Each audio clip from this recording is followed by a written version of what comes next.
My phone buzzed on the kitchen counter. 6:15 in the morning, and Ashley was already texting me. "Heat up the leftovers. I'm running late. Thanks." I stared at the screen.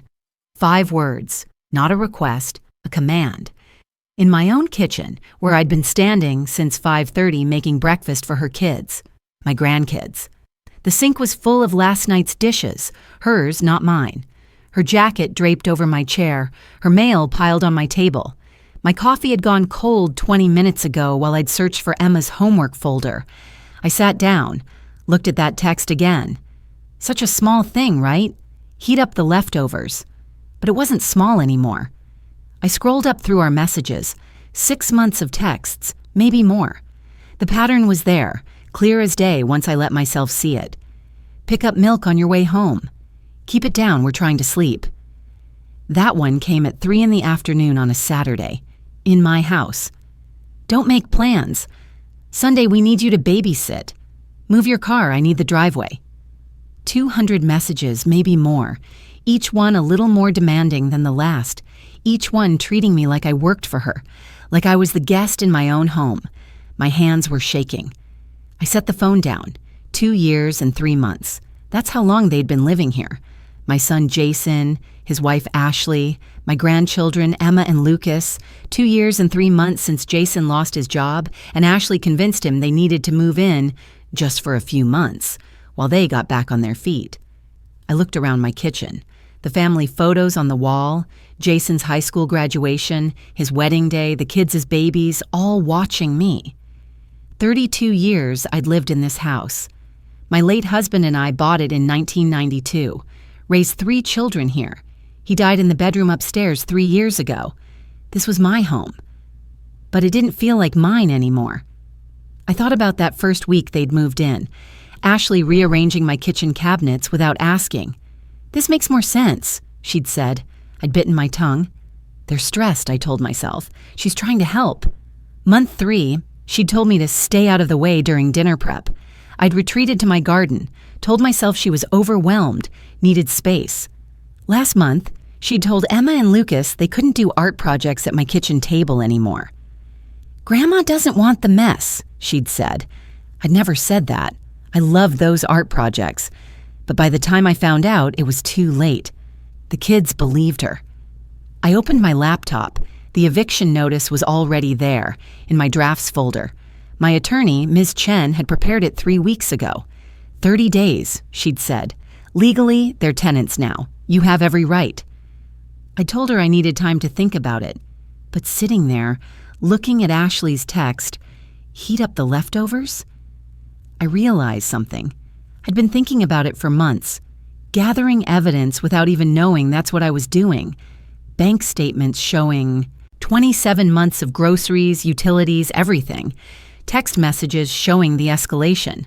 I wasn't being a doormat, I was building a case. I attached the eviction notice to an email, typed Ashley's address in the recipient line. My finger hovered over the send button. I thought about Emma and Lucas upstairs, still asleep. About Jason, who'd stopped making eye contact with me months ago. About my grandmother's china hidden away in a box because Ashley wanted to borrow it and never gave it back.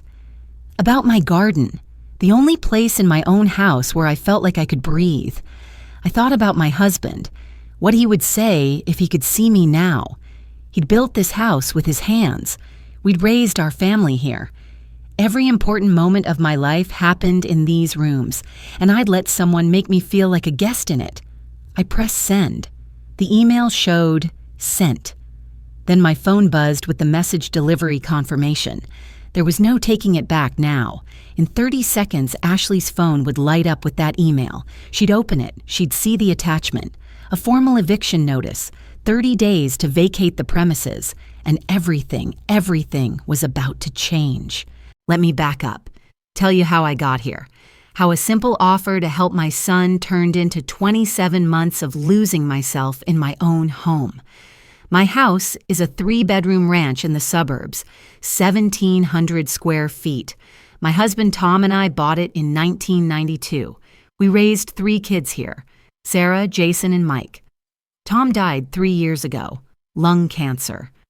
By the time they found it, there wasn't much anyone could do.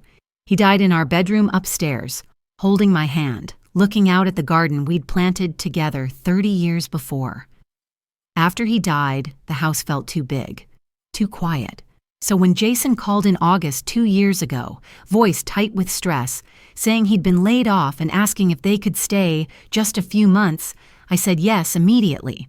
Of course I did. He's my son. Emma and Lucas are my grandchildren. Family helps family. That's what I believed. Ashley was the one who really pushed for it. Just until Jason finds something, she'd said. 3 months tops. We'll save money, get back on our feet. We'd be so grateful.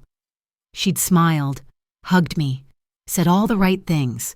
That was August 22nd, 2023, 2 years and 3 months ago. The money added up faster than I'd expected. 2 years of groceries, at least $800 a month, sometimes more when Ashley decided we needed organic everything. Utilities tripled. My electric bill went from $180 to over $500 some months. The new roof I'd put on before they moved in. $12,000 from my retirement savings because Jason said they needed a nice place to land. Ashley's car broke down 4 months in. I paid her car payment for 6 months. $300 a month, another $1,800. Emma's dance lessons, Lucas's soccer, equipment, uniforms, recital costumes. $2,000 over the past year because money was tight. I never asked them to split anything. I told myself it was temporary, that I was helping. Total, nearly $40,000, plus my peace of mind, my space, my home. My neighbor Margaret brought coffee over that first morning after they'd moved in. She always showed up with 2 cups, mine with cream, no sugar, exactly how I like it. She'd known for 15 years. Some things don't change. "How's it going with the full house?"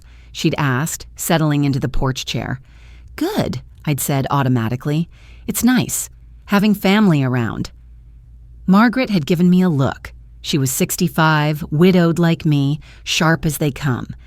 "How long are they staying?" "Just a few months, until Jason finds work." She'd nodded slowly, sipped her coffee. Didn't say what I could see in her eyes. Be careful. But I hadn't been careful. I'd been grateful for the company. Grateful to have my grandchildren close.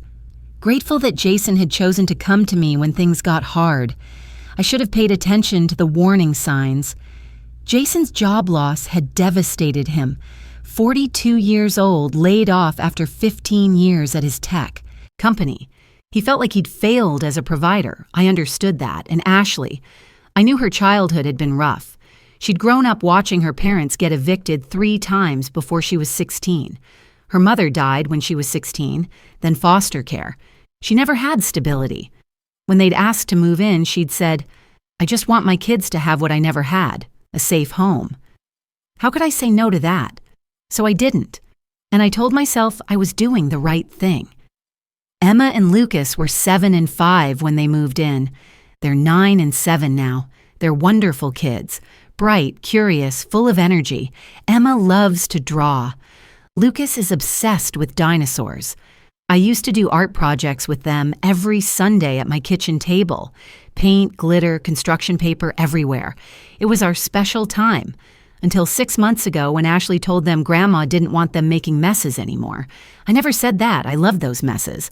But by the time I found out what she'd told them, Lucas had already stopped asking if we could paint.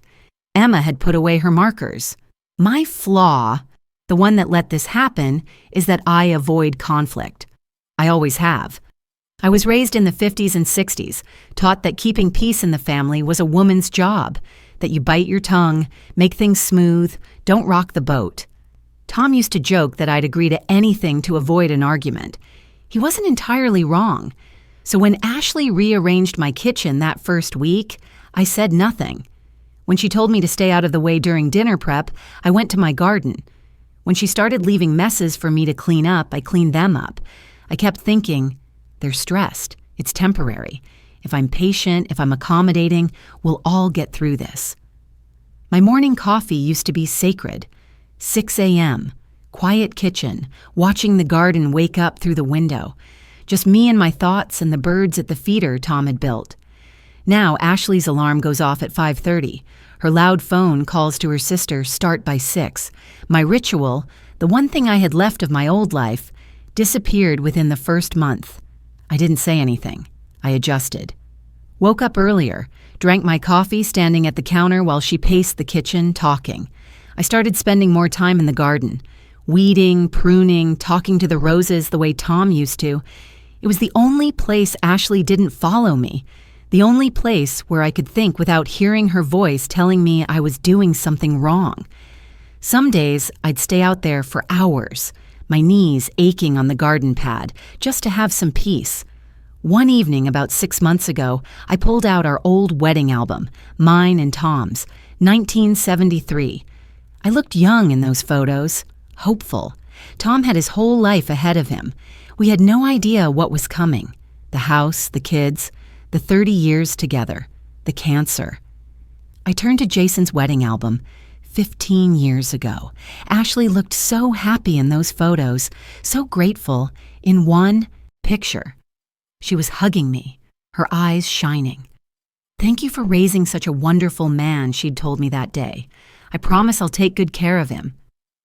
I stared at that photo for a long time, trying to find that woman in the person who now ordered me around my own kitchen. When did she change? Or had I just missed the signs? The signs were there. I see that now. Month 3, Ashley had told our book club that it's really my mother-in-law's house, but we basically run it now. Margaret had pulled me aside after that meeting, concern all over her face. "Barb, that comment, are you okay with that?" "She didn't mean it like that," I'd said. "She's just adjusting." Margaret hadn't looked convinced, but she'd let it go. That's what we do, isn't it? Let things go. Give people the benefit of the doubt. Tell ourselves it'll get better. It didn't get better. Last month, Margaret heard Ashley tell another book club member something that she didn't repeat to me until I started gathering evidence. Ashley had said, "This house will be ours eventually. She's 68. How much longer, really?" When Margaret finally told me, I'd felt sick. She said that? "I'm sorry, Barb. I thought you should know." But by then, I already knew. I'd found the papers, the research. I'd seen what Ashley was planning, and I'd finally stopped making excuses. The papers were in the kitchen trash. I almost didn't see them. It was a Tuesday morning, 3 weeks before the leftovers text. I was taking out the garbage when several printed pages slipped out of the bag and fell onto the floor. I bent to pick them up, assuming it was junk mail or something Emma had printed for school. Then I saw the header, "Adverse Possession Laws in California." My stomach dropped. I stood there in my kitchen holding those pages, reading, Google search results, printouts from legal websites. How long to establish residency rights? Can tenants claim ownership through continuous residence? Squatters' rights after 2 years. My hands started shaking. These were Ashley's searches, her handwriting in the margins, notes, questions. She wasn't just living in my house. She was researching how to take it from me legally. I sat down at the kitchen table, read through every page. There were 7 of them. Detailed articles about adverse possession tenant rights, how long-term residents could establish legal claims to property. One paragraph was highlighted in yellow. In some cases, residents who can prove continuous occupancy for an extended period may have legal standing to contest eviction. I looked around my kitchen, my house, the house Tom and I had bought 32 years ago, the house with my name on the deed, the house Ashley was apparently planning to claim as hers. The next morning, I overheard a phone conversation. I wasn't trying to eavesdrop. I'd gone downstairs for water around 6 a.m. Ashley was in the living room, her voice carrying through the open doorway. I froze in the hallway. "If we stay long enough, it could be ours legally," she was saying. "I've been researching it. There are precedent cases. She's 68. How long can she really fight it?" Silence while whoever was on the other end responded. "No, she doesn't suspect anything," Ashley continued. "She's too nice, too accommodating. She'll never kick us out. And even if she tried, we have rights now. We've been here over 2 years." I stood in that hallway, my heart pounding so hard I thought Ashley might hear it. my own daughter-in-law, planning this, saying these things, in my house. I backed away slowly, climbed the stairs to my bedroom, sat on the edge of my bed until my hands stopped shaking. That afternoon, my estate planning attorney's office called. Ms. Chen's secretary doing routine follow-up on paperwork we'd filed after Tom's death. "Just checking in," she said cheerfully. "We have you scheduled for an annual review next month. Also wanted to remind you, if you have anyone living with you long-term, we should discuss tenant rights and how that might affect your estate planning." "Tenant rights?" I asked. "Yes. If someone's been residing in your home for an extended period, they may have established legal tenancy. It can complicate things if there's ever a dispute. Just something to be aware of." After I hung up, I sat there for a long time. Tenant rights, legal claims, Ashley's research, the phone conversation. It was all connecting. They weren't just taking advantage of me. This was strategic. I tried to talk to Ashley about it. I kept it gentle, non-confrontational. That's who I am. I don't do conflict well. She was in the kitchen, scrolling through her phone. I walked in, held the papers carefully. "Ashley, I found these in the trash. The search is about adverse possession. Are you and Jason thinking about buying a house? I could help with—" She looked up, her expression shifting instantly. "Those?" Her voice had an edge. "Why were you going through my things?" "I wasn't. They fell out of the garbage bag when I—" "So you were going through the trash?" She stood up, crossing her arms. "Those papers are private. They were in the trash for a reason." "I just wanted to understand." "They're for a friend who's having housing issues," Ashley said firmly. "She asked me to research some things. Why are you interrogating me about this?" I felt myself backing down, the way I always did. "I'm not interrogating. I was just— It feels like you don't trust me, Barbara." She never called me Mom, always Barbara. "We live here. We're family. But you're acting like we're— What, trying to steal your house?" The irony of that statement should have been funny. It wasn't. "I didn't mean— I think you need to respect our privacy," Ashley said. "We're going through enough right now without you making it worse." She walked out, left me standing there, those papers still in my hand, wondering how she'd managed to make me feel like I was the one in the wrong. That evening, I heard her talking to Jason in their room. Their door was cracked open. I was walking past to get towels from the hallway closet. "Your mother is getting paranoid," Ashley said, "going through our things, asking weird questions. I'm worried about her. Maybe she shouldn't be living alone." My blood went cold. I hurried past their door, towels forgotten. They were talking about me like I was the problem, like I was unstable, in my own house. I started documenting everything after that. I didn't call it evidence yet. I just started keeping track. I had a journal in my nightstand drawer. I'd write down conversations, incidents, things Ashley said or did. One afternoon, Margaret came over with coffee. She saw me writing, looked at me carefully. "What's that?" "Just notes," I said. She sat down, waited. Margaret had always known when something was wrong. "They're not leaving," I said finally. "It's been over 2 years, and I found research papers. Ashley's looking into how to claim ownership of the house." Margaret's expression hardened. "Barb." "I know." "What are you going to do?" "I don't know." I looked at my coffee. "I keep thinking if I'm patient, if I just wait—" "How much longer?" Margaret asked quietly. "How much more of yourself are you going to lose waiting?" I didn't have an answer. The next day, I did something I'd been putting off. I went to the small filing cabinet in my bedroom closet and pulled out the property deed. My hands were shaking as I unfolded it. There it was. My name. Barbara Jean Henderson. Sole owner. No joint tenancy. No co-signers.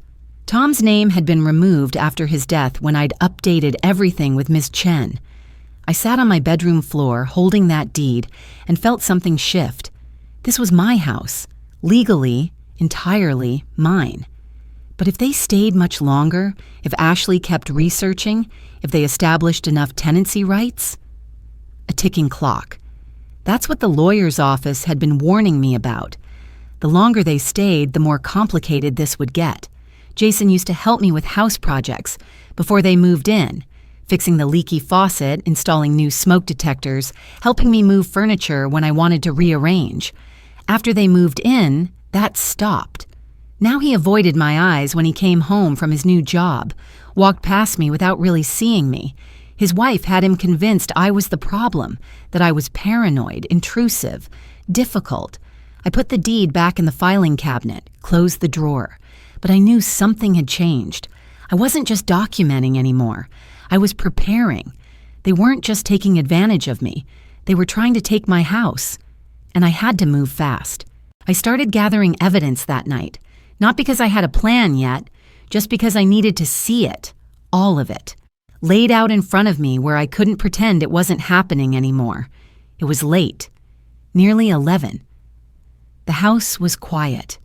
Jason and Ashley had gone to bed hours ago. I sat at the kitchen table with my phone, the overhead light creating a small circle of brightness in the dark room. I opened my text messages with Ashley, scrolled up, started taking screenshots. The first ones were from 6 months ago. Polite enough. Could you grab milk when you're out? Thanks for watching the kids today. But they changed. Gradually, then suddenly. Like watching someone's handwriting shift from careful to careless. Pick up milk on your way home. Keep it down, we're trying to sleep. Sent at 3 p.m. on a Saturday, in my house. Don't make plans Sunday, we need you to babysit. Move your car, I need the driveway. Can you make dinner? Something the kids will actually eat. Heat up the leftovers. Each text a little shorter, a little more demanding. No please, no thank you, just commands. Like I was an employee. Like this was her house and I lived here at her convenience. My hands were shaking. The phone screen glowed in the darkness, harsh and clinical. I kept scrolling, kept taking screenshots. 200 messages, maybe more. 6 months of documented disrespect. 6 months of me responding okay or sure or no problem to every single demand. I set the phone down, looked at the kitchen around me, my kitchen, where I'd cooked thousands of meals, where Tom and I had our coffee every morning, where I'd helped 3 kids with their homework at this same table. I sat there with the phone in my hands, reading my own messages, in my own home, being ordered around like hired help. When did I become a servant in the house my husband and I built? The coffee pot on the counter, mine. The curtains on the windows, I'd sewn them 20 years ago. The table I was sitting at, Tom had bought it at an estate sale, refinished it in the garage. Every single thing in this room was mine, except the person giving the orders. I felt it then, not just anger, something colder, clarity. Gathering evidence felt empowering at first. Each screenshot, each receipt, proof I wasn't crazy, proof this was real. For months I'd questioned myself. Maybe I was too sensitive. Maybe I was overreacting. The documents didn't lie. I pulled out my bank statements next, spread them across the table. 27 months of transactions highlighted in yellow. Groceries, $800 a month. Every month. Sometimes more. Utilities tripled. My electric bill averaged $500 now. The new roof before they moved in. $12,000 from my retirement account. Ashley's car payments. $1,800 total over 6 months. Emma's dance. Lucas's soccer. $2,000 in the past year.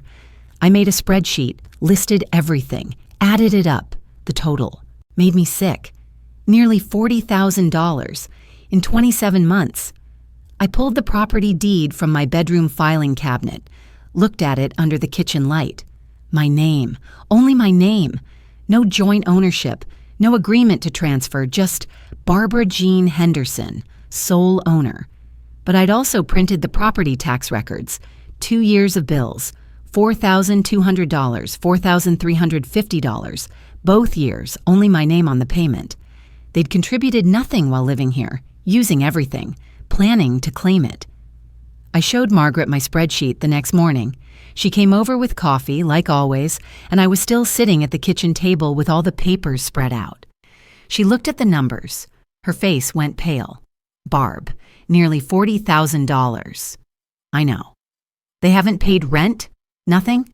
Not a dollar. She sat down heavily, looked at me. What are you going to do? I don't know yet, I said, but I'm documenting everything now. I need to tell you something, Margaret said quietly, from book club. I waited. That comment Ashley made 6 months ago about basically running your house, that wasn't all she said. Margaret looked uncomfortable. She told another member, Linda, something else. Linda didn't tell me until last week because she thought I already knew. What did she say? Margaret's voice was careful. Ashley said, "This house will be ours eventually. She's 68. How much longer, really?" The coffee cup stopped halfway to my mouth. She said that? Linda heard it clearly. She was shocked. She asked if you knew they were planning to buy the house from you. Ashley laughed it off, said she was joking, but Linda said it didn't sound like a joke. I set my cup down. Would Linda write that down if I needed her to? Margaret looked at me for a long moment. Understanding dawned. You're building a case. I'm considering my options. Yes, Margaret said firmly. Linda will write a statement, so will I. We've all watched this happen. Watched you disappear a little more each month. I've known you for 15 years, Barb. You're not the same person you were 2 years ago. But halfway through compiling everything, I started crying. Not angry tears. Grief. Seeing it all laid out. The texts, the money, the time. How bad it had gotten. How long I'd accepted it. 2 years and 3 months of my life. Of saying yes when I should have said no. Linda from book club called me that afternoon. Barb, I was thinking about what Margaret said. You should see Ashley's Facebook. She sent me a screenshot. Ashley's post from 2 months ago. A photo of my living room, the one Ashley had rearranged without asking, removing my decorative pillows, replacing them with her own. Caption, "Finally got our house the way we like it." 47 comments, people congratulating them on their beautiful home, friends asking about the house hunting process. Every single comment assumed they owned it. Ashley had never corrected them, not once. I kept the research papers Ashley had thrown away, made copies, highlighted the sections she'd marked, evidence of intent, evidence that this wasn't accidental. She'd been planning this. And then there were the small things Emma and Lucas had said, innocent revelations, things Ashley had told them. Emma mentioned one afternoon, "Mommy says when this is our house, I get Grandma's room because it has the big closet." Another day, Lucas said, "Daddy said Grandma's old and might go to a home soon, then we can stay forever." They didn't understand what they were telling me. They were just repeating what they'd heard. But each comment was another piece, another proof that Ashley wasn't just living in my house. She was planning a future here, a future where I wasn't. By the time I met with Ms. Chen, I had everything organized, a folder 2 inches thick, bank statements, text messages, witness statements, social media screenshots, the research papers.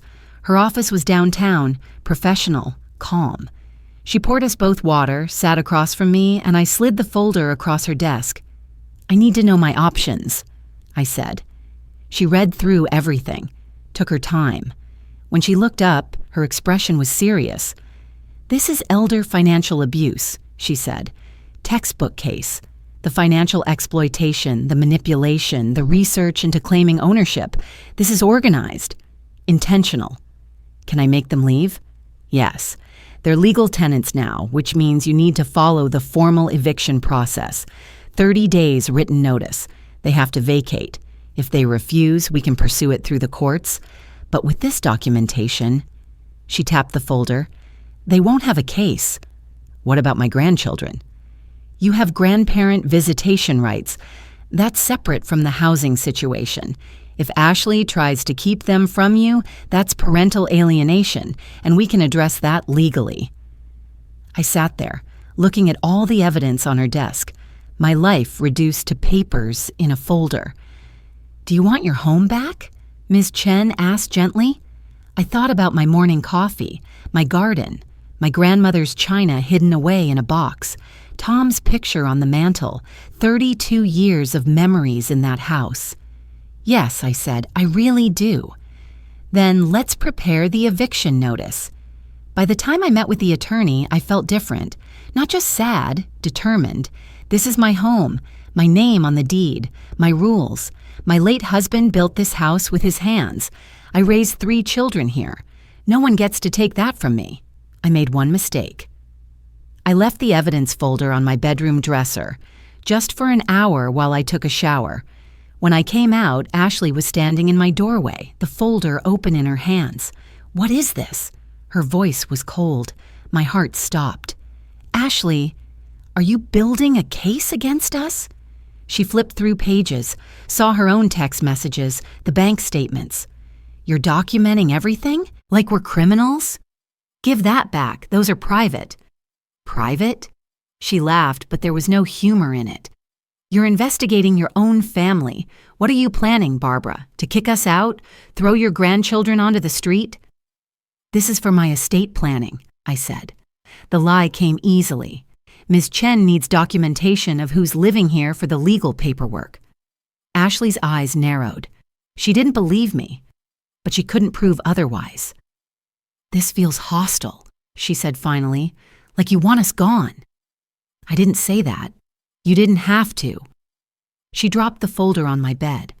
"I'll tell Jason about this. He should know how his mother really feels about us." She left, and I knew. The clock was ticking now. She was suspicious. She'd be watching. I'd have to move faster than I'd planned. The morning of the leftovers text, I woke up at 5 a.m. Couldn't sleep. Went downstairs to my kitchen. Ashley's mess was everywhere. Coffee grounds spilled on the counter, last night's dishes piled in the sink, her jacket on my chair, her mail covering the table where I used to do crosswords with Tom on Sunday mornings. I made coffee, sat down, looked around my kitchen. This room used to be my favorite place in the house, where Tom and I had coffee every morning for 39 years, where I taught 3 kids to cook, where we celebrated birthdays, made Thanksgiving dinners, sat up late talking about everything and nothing. Now it felt like someone else's kitchen, someone else's life. My phone buzzed. 6:15. Ashley's text. "Heat up the leftovers. I'm running late. Thanks."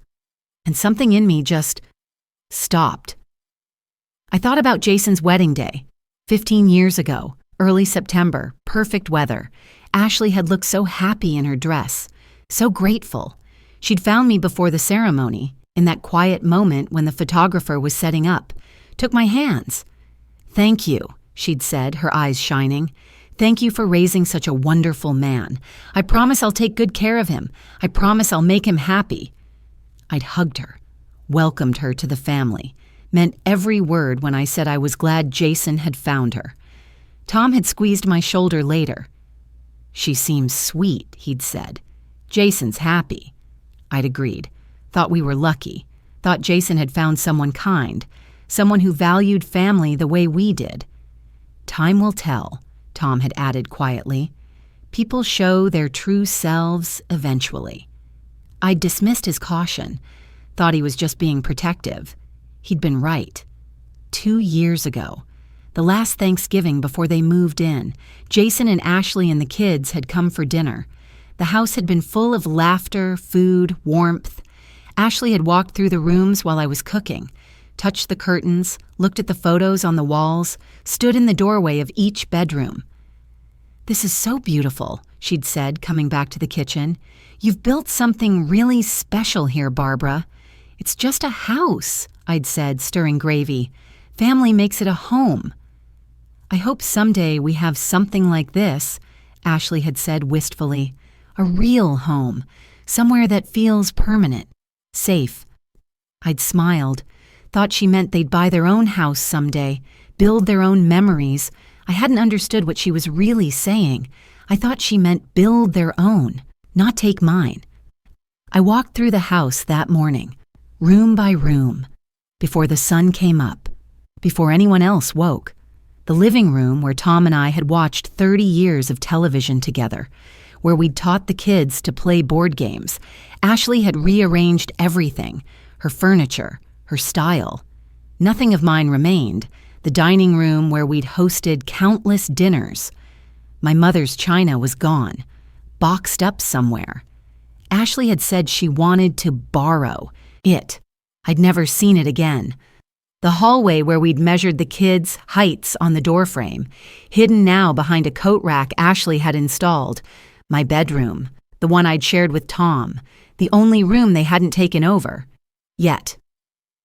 I stopped in front of the framed property deed on my bedroom wall.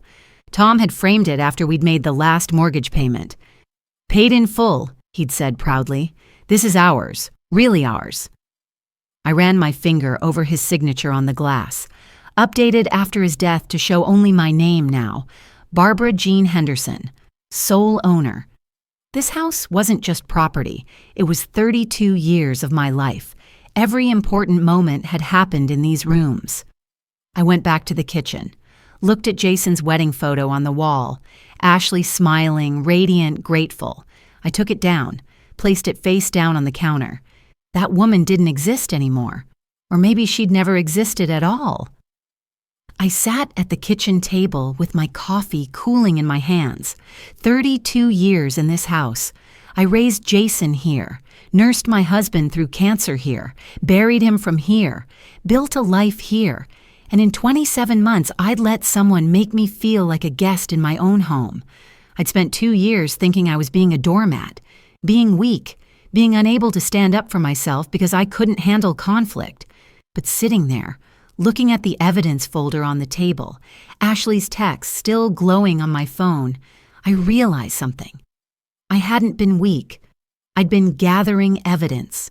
Every time I said yes when I wanted to say no, I was documenting. Every text message I saved, every bank statement I kept, every conversation with Margaret I remembered clearly. I wasn't being a doormat. I was building a case. Staying calm wasn't weakness.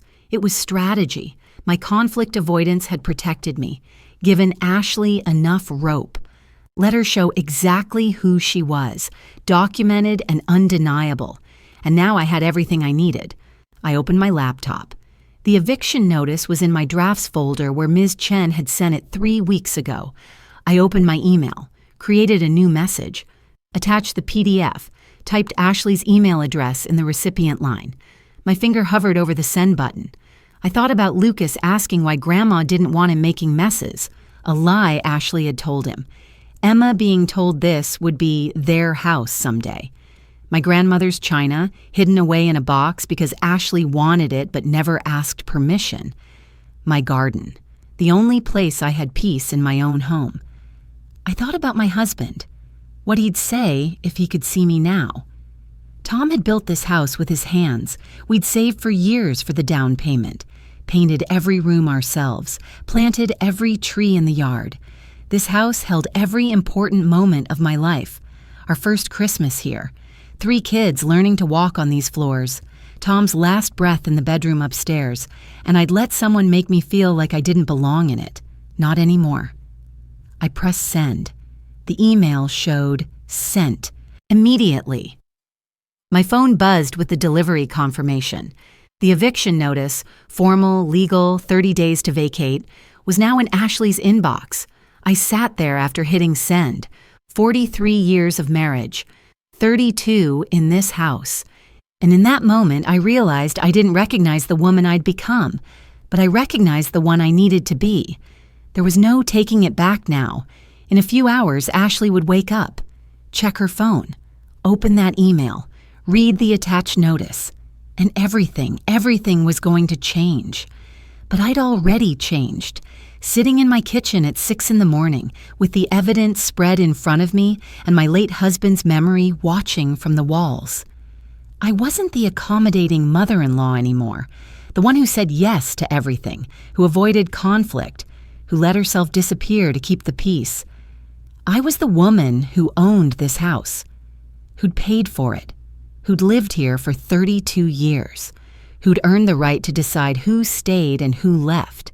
This was my home, my name on the deed, my rules. And I was taking it back. Ashley saw the email 2 hours later. I heard her scream from upstairs, then footsteps pounding down the hallway. She burst into the kitchen where I was pouring my second cup of coffee. "What the hell is this?" She shoved her phone in my face. The eviction notice glowed on the screen. "It's exactly what it says," I said calmly. 30 days notice to vacate. "You can't be serious. You're actually evicting us. Your own son? Your grandchildren?" "I'm reclaiming my home. This is insane. Jason," she yelled up the stairs. "Jason, get down here. Your mother has lost her mind." Jason called me an hour later from work. His voice was tight, stressed. "Mom, what's going on? Ashley showed me the eviction notice. Please tell me this is a mistake." "It's not a mistake." "You're kicking us out? Seriously? Where are we supposed to go?" "You've had 2 years and 3 months to figure that out, Jason. You said a few months. It's been over 2 years. We're still getting on our feet. I just got this job 6 months ago. Ashley's trying—" "Your wife has been researching how to legally claim ownership of my house," I interrupted. "I found the papers, adverse possession, squatter's rights. She's been planning this." Silence on the line. "She told me those were for a friend," Jason said finally. "They weren't, and you know it." More silence. I could hear him breathing, processing. "Even if that's true," he said, "you'd really throw your grandchildren out on the street? Emma and Lucas? I'm not throwing them anywhere. I'm asking you, my 42-year-old son, to find your own housing. Like an adult. Like you should have done 2 years ago. I can't believe you're doing this. I can't believe you let your wife treat me this way for 27 months. I can't believe you stood by while she took over my house, disrespected me in my own home, and planned to take it from me entirely. That's not—" "You didn't even notice, Jason. Or you noticed and said nothing. Either way, you let it happen." His voice cracked. "You're my mother. And this is my house. You have 30 days. I hung up before he could respond. My hands were shaking. Ashley came downstairs an hour later, calmer, strategic. "Barbara, we need to talk." I was in the garden, pruning roses, my refuge. She followed me out. "If you go through with this," she said quietly, "you'll never see Emma and Lucas again. I mean it. You evict us, you lose your grandchildren." I kept pruning, didn't look at her. "I'm serious," Ashley continued. "They're my children. I decide who gets access to them, and I won't have them around someone who'd throw their own family out."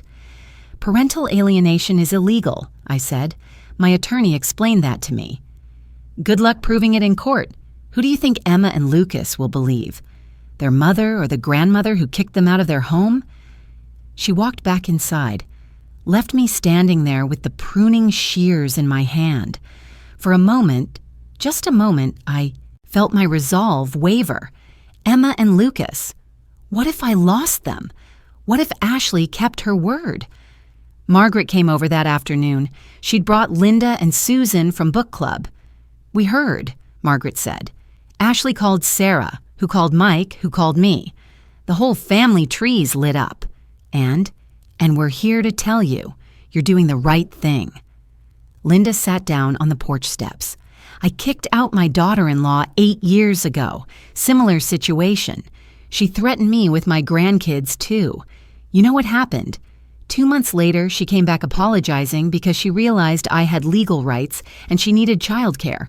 They use the kids as weapons because that's all they have." "It's terrifying," I admitted. "The thought of losing them." "You won't," Susan said firmly. "Courts don't look kindly on parents who weaponize children. Your attorney will handle it." "Besides," Margaret added, "do you really think Jason will let Ashley keep his kids from their grandmother? He's weak, but he's not cruel. He'll fight her on that." I wanted to believe them, but the fear sat in my chest like a stone. Jason came over the next evening, alone. He looked exhausted. "Mom, what if we paid rent? Going forward, market rate. Would you reconsider the eviction?" I looked at him. My son. Dark circles under his eyes. He'd lost weight. "What if we formalized it?" he continued. "A lease, rent every month, split utilities. We'd be real tenants, proper. Would that work?" For a second, I was tempted. Maybe I'd been too hasty. Maybe this was the compromise. Keep the family together, have them contribute, make it work. Then I thought about Ms. Chen's warning. If you accept rent now, that resets the clock. They could stay indefinitely. You'd be back to square one. I thought about Margaret's question. They had 2 years to offer rent. Why now? "No," I said. "The answer is no." "Mom, you had 27 months to offer rent, Jason. You're only offering now because I'm forcing you out. That's not a compromise. That's you scrambling." He left without another word. A week later, I got a letter from an attorney I didn't recognize. Ashley had hired a lawyer. She was contesting the eviction, claiming I'd made a verbal agreement that they could stay indefinitely, that I'd invited them to make my house their permanent home, that I'd encouraged them to invest in improvements. None of it was true. I called Ms. Chen immediately. "This is delay tactics," she said, reading through the letter. "It'll slow things down, maybe add a few weeks to the timeline, but she has no proof of a verbal agreement, no written documentation. This won't hold up." So what do? We file a response. Document the original arrangement, temporary housing during job search. We have your texts, your emails, everything showing this was always meant to be temporary. She's grasping at straws. Still, it rattled me. Ashley was fighting back. My daughter, Sarah, called from Colorado. "Mom, I heard..." "What's happening?" "I'm so proud of you." "Really?" "You're finally standing up for yourself. I've been watching this for 2 years. It's been killing me." "Your brother doesn't see it that way. Jason's been enabling Ashley since they got married. He needed this wake-up call." My other son, Mike, called an hour later. His tone was different. "Mom, I get that you're upset, but kicking them out? That seems extreme. Can't you guys work it out?" "I tried working it out for 27 months, Mike. But they're family. This is going to tear everyone apart." "The family was torn apart when Ashley moved in and took over," I said. "I'm not tearing it. I'm trying to put the pieces back together." He didn't sound convinced. The stress started affecting me physically. I went to my doctor for a routine checkup and she frowned at the blood pressure reading. 160/95, she said. "That's high for you. What's going on?" I told her. She listened, took notes. "Barbara, this level of stress isn't sustainable. You need to resolve the situation soon, either way. The uncertainty is eating at you." "I'm trying." "I know, but your health matters too. Are you sleeping?" "Not really.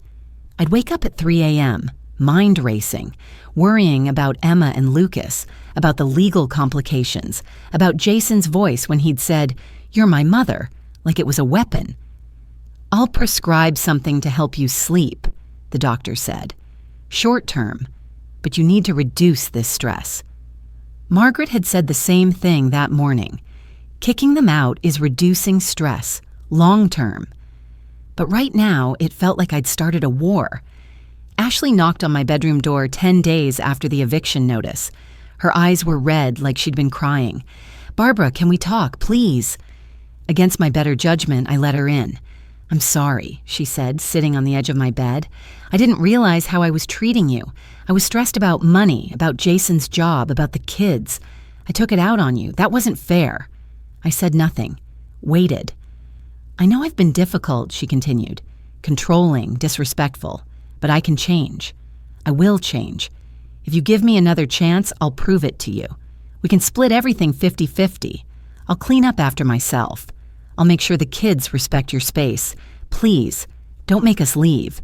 This is the only stable home Emma and Lucas have ever known." She was saying all the right things, the things I'd wanted to hear for 2 years. I wanted to believe her, wanted to believe people could change. "I'll think about it," I said. She hugged me. Left. The next morning, I came downstairs at 7 a.m. Ashley was on her phone in the living room. Didn't hear me. "No, she's falling for it," Ashley said into the phone. "She's softening. I just need to keep up the act for a few more weeks. Once the legal deadline passes, we're in the clear." My blood went cold. The apology had been theater, a performance. She hadn't meant a single word. 2 weeks in, I got a letter from Adult Protective Services. Someone had filed a complaint, anonymous, claiming I was mentally unstable and unsafe around children, that my memory was failing, that I'd become paranoid and aggressive. The letter said a social worker would need to visit for an assessment. I called Ms. Chen, my hands shaking so hard I could barely hold the phone. "This is Ashley," Ms. Chen said immediately.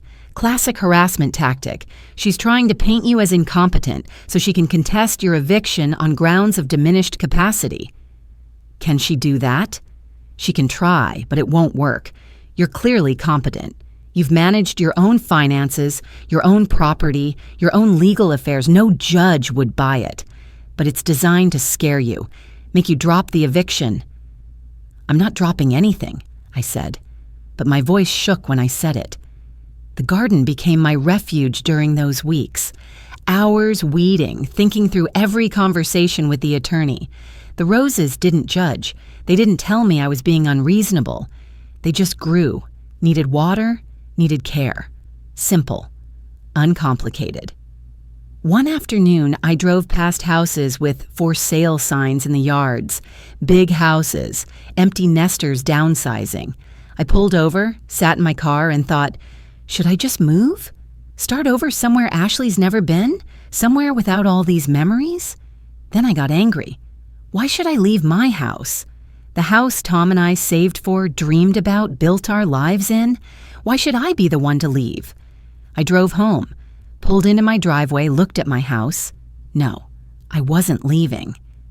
Emma visited one Sunday, supervised by Ashley. Court-ordered temporary visitation arrangement while everything else was being sorted out. I held her for as long as Ashley would allow, breathed in her strawberry shampoo smell. My heart broke.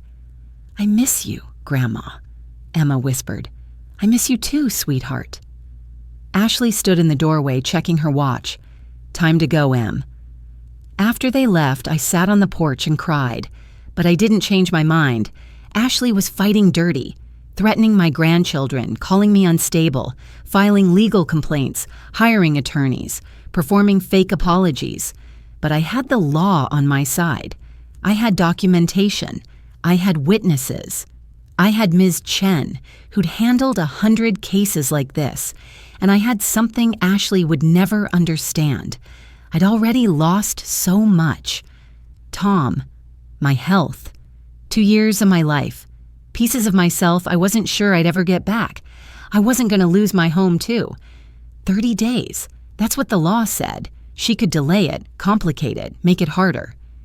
But in the end, this house had my name on the deed, and I wasn't backing down. The mediation was scheduled for 3 weeks after I'd sent the eviction notice. Ms. Chen's office downtown, a neutral location. I arrived 15 minutes early, wore the navy suit I'd bought for Tom's funeral, carried the evidence folder, now 3 inches thick, in a leather briefcase. Ms. Chen met me in the lobby. "You ready?" "Yes." "Remember, stay calm. Answer questions directly. Let the evidence speak for itself." The conference room was cold, too much air conditioning. Long table, 6 chairs, windows overlooking the street below, everything clean, professional, impersonal. The mediator arrived first. Ruth Morrison, 50s, gray suit, reading glasses on a chain. She'd handled family housing disputes for 20 years, Ms. Chen had told me. She'd seen it all. Ashley and Jason arrived 10 minutes late. No attorney with them. Ashley wore jeans and a sweater, casual, deliberate, trying to look like the victim, not the aggressor. Jason wouldn't meet my eyes. We sat. Barb and Ms. Chen on one side, Ashley and Jason on the other, Ruth Morrison at the head of the table. Let's begin, Ruth said. This is an informal mediation regarding the eviction notice Barbara Henderson filed against Jason and Ashley Henderson. Barbara, you've requested they vacate your property after 27 months of residence. Ashley has contested this eviction. We're here to determine if there's a path forward or if this needs to proceed to formal court proceedings. She looked at Ms. Chen. Counselor, would you like to present your client's case? Ms. Chen opened the folder, pulled out the first document. Let's establish the facts, she said. August 22, 2023. Jason Henderson called his mother Barbara to ask if he and his family could stay temporarily. His words, a few months, while he searched for employment after being laid off. She slid a printed email across the table. Jason's original message. I'd forwarded it to myself 2 years ago, never thinking I'd need it. Barbara agreed. No lease was signed. No rent was discussed. This was family helping family during a temporary hardship. Ms. Chen pulled out the next document, bank statements. Over the next 27 months, Barbara paid for everything. Groceries averaging $800 monthly. Utilities that tripled from an average of $300 to over $900 per month. A $12,000 roof replacement before they moved in, at Jason's request to ensure the house was nice enough for his children. She placed each bank statement on the table, one by one. The sound of paper sliding across the surface. Ashley's car payments when her vehicle broke down, $300 monthly for 6 months. Emma's dance lessons and Lucas's soccer, $2,000 over 18 months. Total financial contribution from Jason and Ashley, 0. Ruth Morrison was taking notes. Ashley shifted in her seat. Total value extracted from Barbara. Henderson's resources over 27 months, $43,800. Ms. Chen paused. Let that number sit in the air. Then she pulled out her phone, connected it to the small projector on the table. The white wall lit up with text messages. Let's talk about the nature of their relationship during this time. The first text appeared, then another, chronological. 6 months of messages scrolling slowly. Pick up milk on your way home. Keep it down, we're trying to sleep. Don't make plans Sunday, we need you to babysit. Heat up the leftovers. No please, no thank you, just commands. Each one projected on the wall, impossible to deny. Over 200 messages in 6 months, Ms. Chen said, each one progressively more demanding, treating Barbara not as a homeowner extending generosity, but as an employee, as hired help in her own home. Ashley's jaw was tight. Jason was staring at the table. Ms. Chen reached into the folder, pulled out a document in a protective sleeve, the property deed.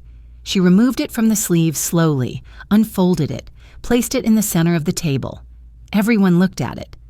This document shows sole ownership, Barbara Jean Henderson, purchased in 1992 with her late husband, Thomas Henderson. After his death 3 years ago, ownership transferred entirely to Barbara. No co-signers, no joint tenancy, no agreement, verbal or written, to transfer ownership to anyone else. She let that sit for a moment. Barbara has paid property taxes on this home for 32 years. $4,200 last year, $4,350 the year before. Both years, including the 2 years Jason and Ashley have lived there, only Barbara's name appears on the tax payments. They have contributed nothing to the property's maintenance, upkeep, or legal obligations. Ruth Morrison leaned forward, looked at the deed, ran her finger along the text. And yet, Ms. Chen continued, Ashley researched how to claim this property as her own. She slid more papers across the table, the Google search printouts, Ashley's handwriting in the margins, adverse possession laws in California, squatters' rights after 2 years. Can tenants claim ownership through continuous residence? Ashley's face went red. Those were for a friend. They were found in your trash, Ms. Chen interrupted, with your handwriting, with notes specific to Barbara's property and timeline. Ms. Chen nodded to me. I pulled out my phone, opened the video recording. Margaret appeared on the screen, sitting in her living room, speaking directly to the camera. "My name is Margaret Donovan. I've been Barbara Henderson's neighbor and friend for 15 years. I've witnessed the changes in her since Jason and Ashley moved in 2 years ago." The video played on the projector. Margaret's voice filled the room. "6 months after they moved in, we were at book club. Ashley told the group that it's really my mother-in-law's house, but we basically run it now. When I asked Barbara about it later, she made excuses for Ashley, said she didn't mean it that way, but Ashley did mean it. I could see it in how she talked, how she acted." Margaret's recorded face was serious, steady. "A few months ago, I overheard Ashley tell another book club member, Linda Chen, no relation to the attorney, something that shocked me. Ashley said, 'This house will be ours eventually.' She's 68. How much longer, really?" Linda asked if Barbara was selling them the house. Ashley laughed, said she was joking, but it didn't sound like a joke. The video paused. Ms. Chen looked at Ruth. "We have a written affidavit from Linda Chen corroborating Margaret's testimony. She's willing to testify in court if needed." Ms. Chen pulled up Ashley's Facebook on the projector. The photo of Barbara's living room. Ashley's caption, "Finally got our house the way we like it." "Posted 3 months ago," Ms. Chen said. 47 comments. People congratulating Ashley and Jason on their beautiful home. Friends assuming they purchased the property. In none of the 47 comments did Ashley correct this assumption. She allowed people to believe she owned Barbara's house. Ruth Morrison was writing steadily. Her expression was neutral, professional, but I could see the slight tightening around her eyes. Ruth set down her pen, looked at Ashley. "Ms. Henderson, did you research adverse possession and squatters' rights?" Ashley's voice was defensive. "I was curious about tenant rights." "That's not what I asked. Did you research how to claim ownership of property through continuous residence?" Silence. "The printouts show your handwriting," Ruth continued. "Notes about your specific timeline in Barbara's home. Were you planning to claim legal ownership?" "No, we just wanted to understand our rights as tenants." "You weren't tenants," Ms. Chen said. "You were family guests who never left." "We had an understanding." "A verbal agreement," Ms. Chen interrupted. "That's what your attorney claimed in the contest letter. Please describe this agreement." Ashley looked at Jason. He said nothing. "Barbara said we could stay as long as we needed," Ashley said finally. "Did she say that?" Ms. Chen asked. "In those exact words?" Ashley stopped. "She said we could stay while Jason looked for work. And Jason found work 6 months ago," Ms. Chen said. "Yet you're still there. Finding work doesn't mean we can afford rent immediately." "Then why not offer to pay Barbara rent?" Ruth asked. "Market rate for a 3-bedroom home in this area is approximately $1,800 monthly. Over 27 months, that would be $48,600. You've paid nothing." Jason finally spoke. His voice was quiet. "We should have offered." Ashley turned to him. "Jason, no." He looked at me for the first time. "Mom, we should have offered to pay rent. We should have contributed. Ashley kept saying we needed to save money, that you didn't need it, that you offered, but we took advantage. I see that now." "Jason, don't do this," Ashley said. Her voice had an edge. "Your mother is trying to throw your children out on the street. Our children, Emma and Lucas. You're going to side with her?" Jason looked at his wife, then at me, then back at Ashley. "You told Emma that Grandma's room would be hers someday," he said slowly. "You told Lucas that Grandma was old and would probably go to a home soon. I heard you. I didn't say anything because I didn't want to fight, but I heard you." Ashley's face went pale. "You researched how to take her house," Jason continued. "My mother's house, the house where I grew up, where my dad died, and you were planning to claim it as ours."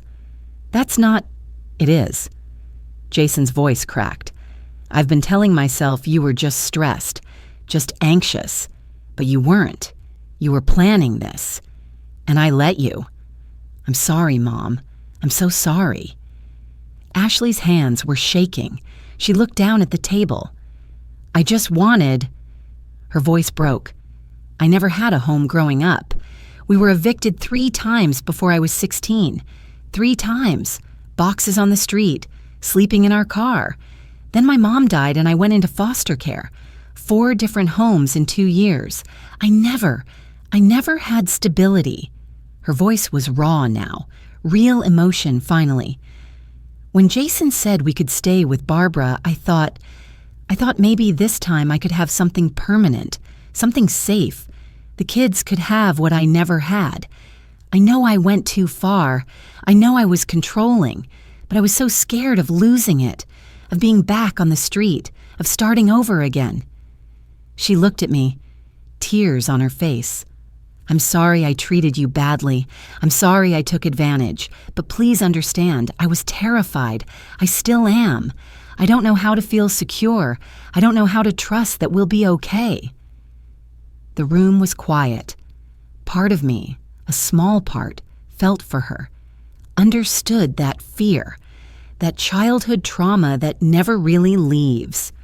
But then I thought about the research papers, the Facebook post, the way she'd told my grandchildren lies about me, the fake apology followed by the phone call.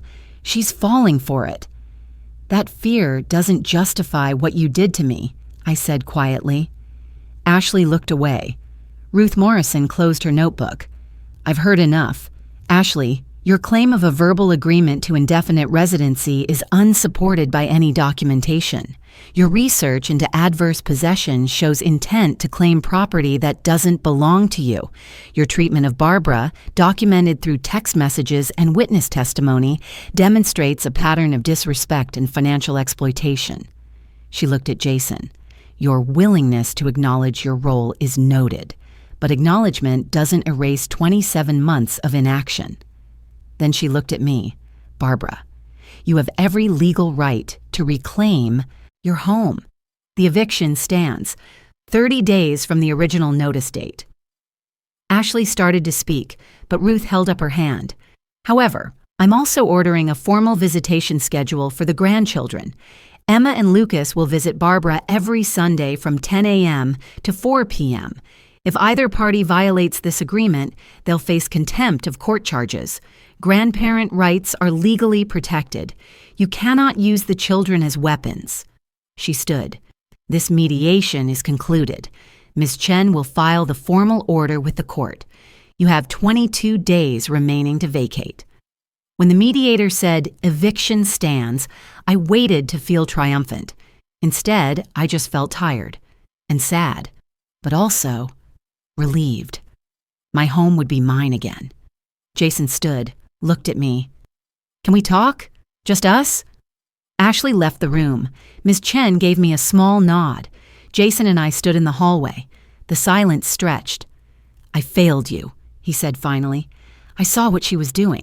I told myself I was keeping the peace, but I was just avoiding the problem, letting her treat you that way. I'm ashamed." "You enabled her," I said, "for over 2 years." "I know." His voice was thick. "I don't expect you to forgive me right away, but I want to try, to rebuild, if you'll let me." I looked at my son, 42 years old, dark circles under his eyes, the weight of everything finally visible on his face. "It'll take time," I said, "but yes, we can try." He nodded, didn't hug me, but his eyes said what his words couldn't. It was over, legally, officially, finally. They had 22 days to leave, and I had 22 days to figure out what came next. They moved out on day 29, 1 day before the legal deadline. I watched from the porch as the moving truck pulled away. Ashley didn't look back. Jason waved once, briefly, before getting in his car. Emma pressed her face against the window, watching me until the car turned the corner. Then they were gone. I stood on my porch for a long time. The house behind me was quiet, empty, mine. Jason called 3 days later. Can I come by, just me, for coffee? He arrived at 10 on a Saturday morning, sat at the kitchen table where he used to do homework 30 years ago.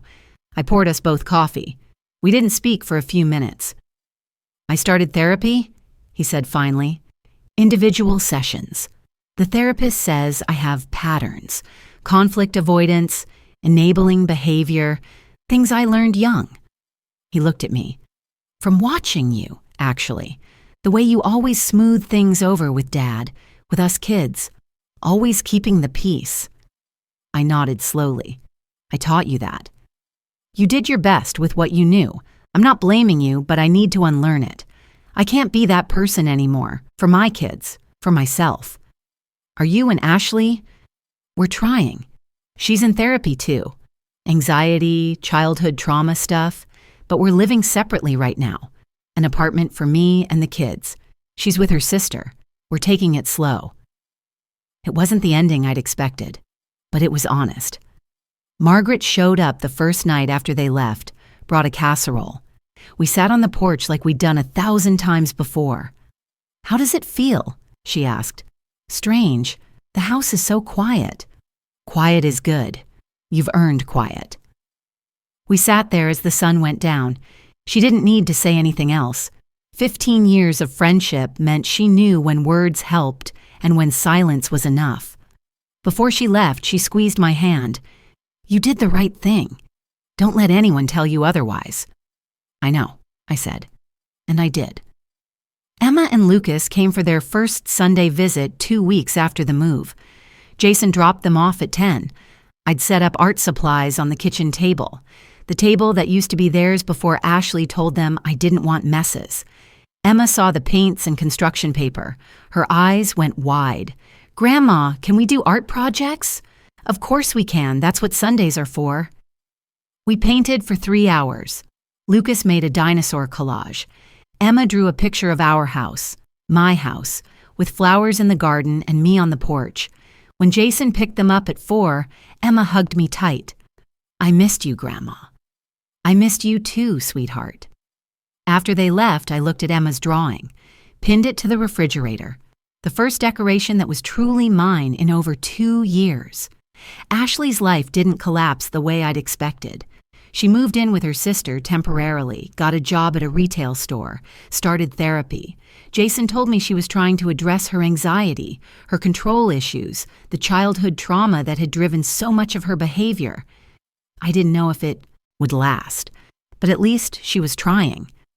Jason and the kids moved into a 2-bedroom apartment across town, modest but clean. He was managing his money carefully now, making different choices. He'd signed up for financial counseling, asked for help rather than pretending he had everything under control. It was growth, slow but real. As for me, I had my house back, but parts of me were different now. I'd spent 2 years accommodating, adjusting, disappearing. It took time to remember who I was before they moved in. Some mornings, I'd wake up anxious, listening for Ashley's alarm, her loud phone calls. It took weeks before I could make coffee at 6 a.m. without that tension in my chest. The scars were invisible, but they were there. Sarah visited from Colorado. Mike called more often. The family wasn't broken, but it was different. Some relationships had deepened. Others had cracks that would take years to heal. That was the cost.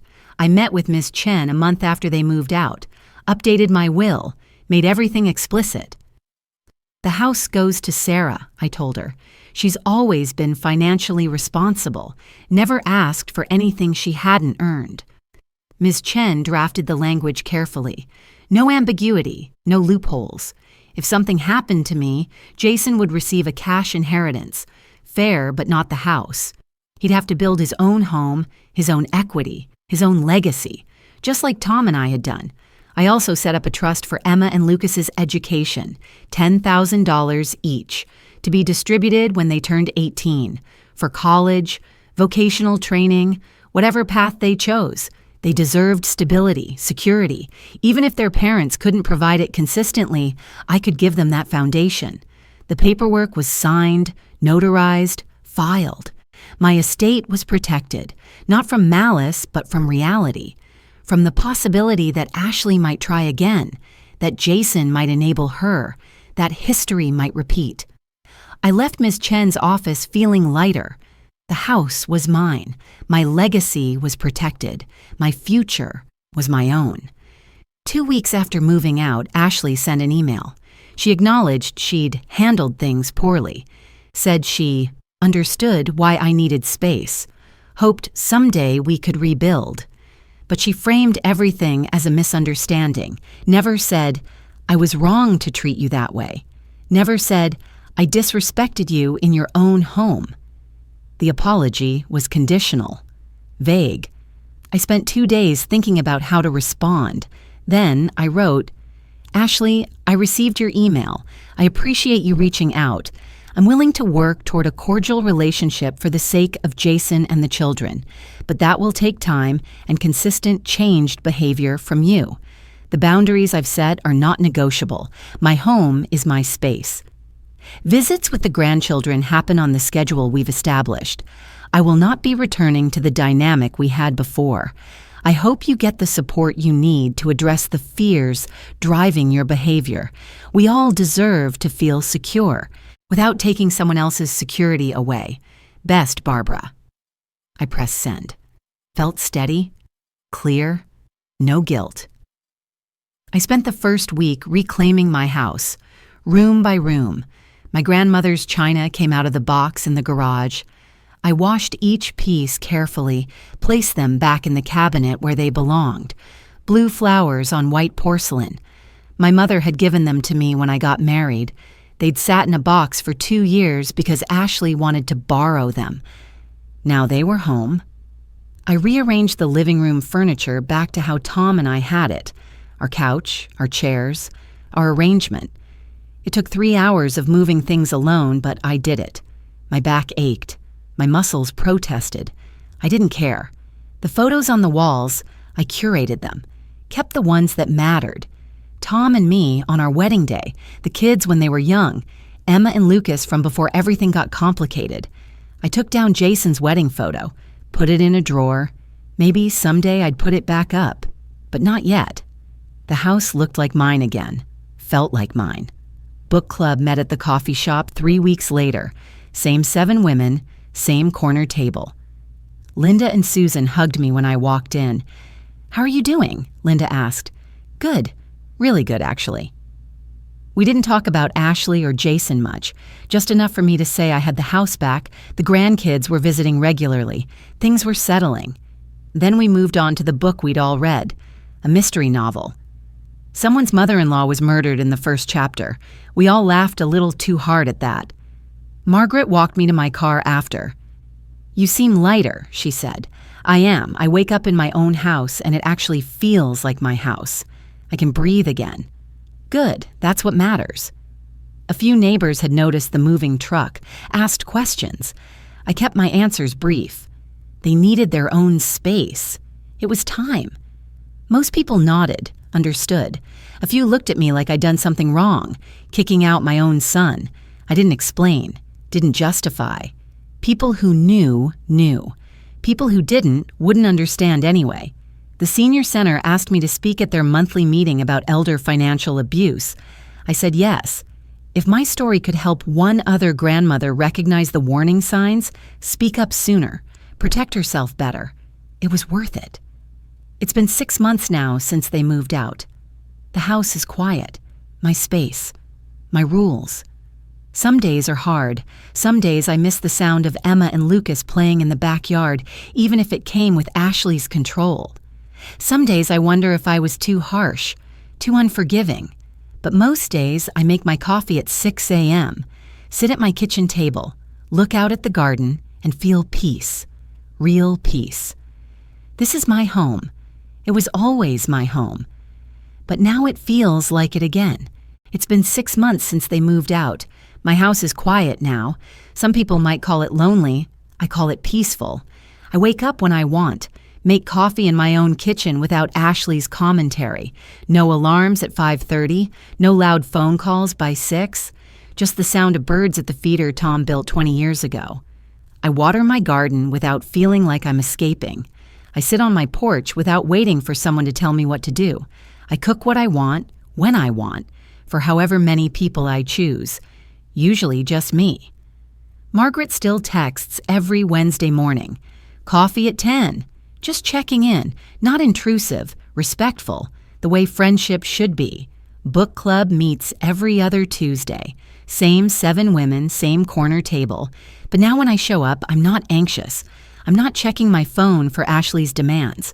I'm just there, present. The house feels like mine again. I rearranged the living room 3 times before I got it right.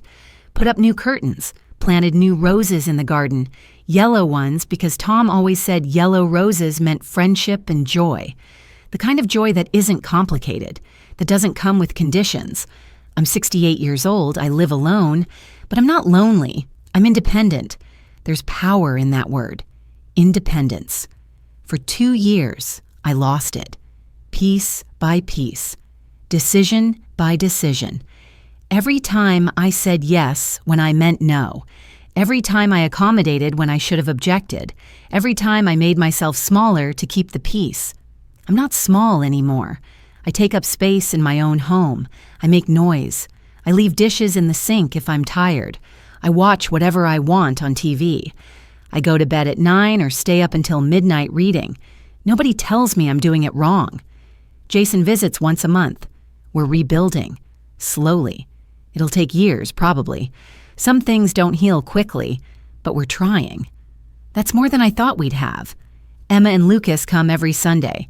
We do art projects, bake cookies, work in the garden. They're learning that boundaries aren't mean. That grandma saying no sometimes doesn't mean she doesn't love them. It means she loves herself, too. I'm learning the same thing. 3 months ago, Margaret asked if I'd speak at the senior center. Topic: elder financial abuse and family boundaries. I don't know if I'm qualified, I'd said. You're qualified, she'd replied. You survived it. That's all the qualification you need. 20 women showed up. Most over 65. Every single one nodded when I described what happened. The gradual takeover, the increasing demands, the way family can make you feel guilty for having boundaries in your own home. After I spoke, 3 women came up to me privately. One was living with her daughter's family. Same pattern, same control, same fear of saying something. I gave her Ms. Chen's card, told her she had rights, told her it was okay to want her space back. Another woman thanked me for giving her permission to say no to her son. He'd been asking for money for 2 years. She'd been giving it, afraid he'd stop visiting if she refused. I'm 69, she said. Why am I still afraid of my 40-year-old son? Because we were taught to put family first, I said, even when it costs us everything. Now I volunteer at the senior center once a month. I don't have all the answers.